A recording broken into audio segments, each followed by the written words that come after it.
Welcome! In front of me I have Xiaomi Redmi K40, and today I'll show you how you can change your animation speed. You have to go for the settings,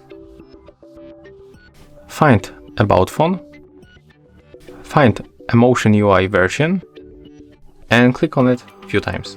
Take a look here, we will get a notification how many times we have to tap. Keep tapping, 3. And as you can see right now we are in the developer mode. So we have to find this developer mode. It will be probably in the additional settings. Here it is, so tap to enter. And next we have to scroll down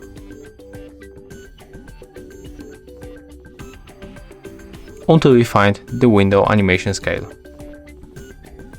Let's pick that value. And as you can see right now, our animation are a little bit faster.